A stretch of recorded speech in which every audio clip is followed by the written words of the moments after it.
இன்றைக்கி நம்ம சேனலில் உடலுக்கு குளிர்ச்சி தரும் பாசிப்பயிறு குழம்பு எப்படி வைக்கிறதுன்னு பார்ப்போம். அதுக்கு வந்து நான் பாசிப்பயிரை நாளே ஊற வச்சுட்டு நான் வந்து வேக வச்சு எடுத்து வச்சுருக்கேன். நீங்கள் அப்போவே வைக்கிறதுனா சட்டியில் போட்டு வறுத்துட்டு கூட நம்ம வேக வச்சு எடுத்துக்கலாம். எடுத்ததுக்கப்புறம் ஒரு கடாய் சூடு பண்ணிவிட்டு கடாயில் வந்து எண்ணெய் ஊற்றி சோம்பு, ஒரு பட்டை, ஒரு சின்ன பிரிஞ்சி இலை எல்லாமே போட்டு பொரிஞ்சதுக்கப்புறம் நம்ம வந்து சின்ன சின்னமாக கட் பண்ணி வச்சுருக்க சின்ன வெங்காயத்தை, நான் இன்றைக்கி சின்ன வெங்காயம் தான் போட்டிருக்கேன், சின்ன வெங்காயத்தை இதில் சேர்த்துக்கலாம். சேர்த்து நல்லா வதக்கணும். சின்ன வெங்காயம் இல்லைன்னா பெரிய வெங்காயம் கூட நம்ம போட்டுக்கலாம். நைஸாக கட் பண்ணிவிட்டு பெரிய வெங்காயம் சேர்த்துக்கலாம், மீடியம் சைஸ் வெங்காயம். ஆனால் சின்ன வெங்காயம் ஏன்னா குளிர்ச்சி தர்றதுக்கு சின்ன வெங்காயமும் அதோட பாசிப்பயிரும் நல்ல குளிர்ச்சி தர்ற ஒரு உணவு. அதோட இது சின்ன வெங்காயமே நம்ம அதை சேர்த்துக்கிட்டோம்னா நல்லதுங்கிறதுனால நான் சின்ன வெங்காயமே சேர்த்துருக்கேன். அதோட ஒரு சின்ன முருங்கைக்காய் இருந்தது, எனக்கு பாதி முருங்கைக்காய் இருந்ததுனால முருங்கைக்காய் கத்திரிக்காயெல்லாம் நம்ம சேர்த்து செஞ்சோம்னா இன்னும் நல்லாயிருக்கும். மீடியம் சைஸ் தக்காளி 2 எடுத்து அதையும் கட் பண்ணி இதில் சேர்த்து அது வதங்கிறதுக்கு கொஞ்சம் உப்பு போட்டு நம்ம எப்போவும் சொல்கிறது தான், நம்ம சேனலில் தக்காளி வெங்காயத்தை நல்லா வதக்கிடணும். தக்காளி உருவம் தெரியாமல் வதக்கிட்டோம்னாலே குழம்பு டேஸ்ட்டாக இருக்கும். அது நல்லா வதங்கினதுக்கப்புறம் நம்ம வந்து இதில் வந்து நம்ம வேக வச்சுருக்கிற பாசிப்பயிரை சேர்த்துக்கணும். பாசிப்பயிறு வேக வச்சு நான் வடிதட்டில் போட்டு வடிகட்டி வச்சுருக்கேன். பாசிப்பயிரை அதில் சேர்த்துட்டு ஒரு கிண்டிட்டு நம்ம மசாலா ஐட்டம்ஸ்லாம் சேர்த்துடலாம்.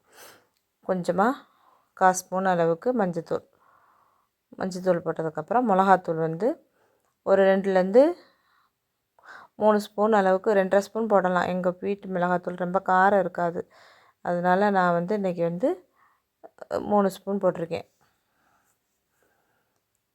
இதுக்கு வந்து இப்போ இது புளிக்குழம்பு மெத்தடு தானே, அதனால் நம்ம இதுக்கு டபுளாக போடணும். 5 ஸ்பூன் போட்டால் 5 அல்லது 6 ஸ்பூன் நம்ம போட்டுக்கலாம். மல்லித்தூள் இதில் சோம்பு சீரகம் எல்லாம் போட்டு வீட்டில் அரைச்ச மல்லித்தூள் தான். அதனால் நான் இன்றைக்கி ஒரு 5 ஸ்பூன் அளவு போட்டிருக்கேன். போட்டு நல்லா மிக்ஸ் பண்ணிவிட்டு கொஞ்சம் தண்ணி ஊற்றி நல்லா மிக்ஸ் ஆகிற மாதிரி நல்லா கிண்டி விட்டுக்கணும். அதுக்கப்புறம் இப்போ தக்காளி போட்டிருக்கோம், இருந்தாலும் நம்ம இந்த குழம்புக்கு கொஞ்சமாக புளி ஊற்றணும். ஒரு சின்ன நெல்லிக்காய் சைஸ் அளவு புளி எடுத்து ஊற வச்சு அதையும் கரைச்சிட்டு நான் அந்த புளி தண்ணியை இதில் ஊற்றி நல்லா மிக்ஸ் பண்ணிவிட்டு தேவையான குழம்புக்கு எவ்வளோ தண்ணி தேவைன்னு நம்ம நினைக்கிறோமோ அந்த அளவுக்கு தண்ணி ஊற்றி, பாசிப்பயிறு குழம்பு திக்காக இருக்கிறத விட கொஞ்சம் தண்ணியாக இருந்தால் தான் இன்னும் நல்லாயிருக்கும். கத்திரிக்காயெல்லாம் போட்டு செஞ்சீங்கன்னா இன்னும் நல்லாயிருக்கும். இன்றைக்கி என்கிட்ட கத்திரிக்காய் இல்லாததுனால ஒரே ஒரு முருங்கைக்காய், சின்ன முருங்கைக்காய் இருந்ததுனால போட்டிருக்கேன்.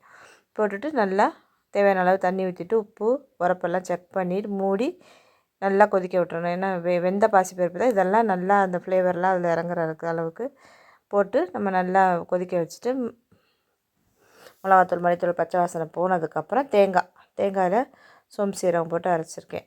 அந்த தேங்காயை நம்ம வந்து அதில் ஊற்றி கொதிக்க வச்சுட்டு கடைசியாக நம்ம வந்து நல்லா ஒரு கொதி கொதித்த உடனே நம்ம வெள்ளைப்பூடு தட்டி போடணும். கண்டிப்பாக வெள்ளைப்பூடு சும்மா தோலோடையே நம்ம வெள்ளைப்பூடு தட்டிட்டு அதில் போட்டுட்டு மல்லித்தழை போட்டு இறக்கிடணும். அவ்வளோதாங்க. இதே மெத்தடில் தாங்க, ஈஸியான மெத்தட். செஞ்சு பார்த்துட்டு எப்படி இருக்குன்னு மறக்காமல் சொல்லுங்கள். என்னோடய சேனலை சப்ஸ்கிரைப் பண்ணுங்கள்.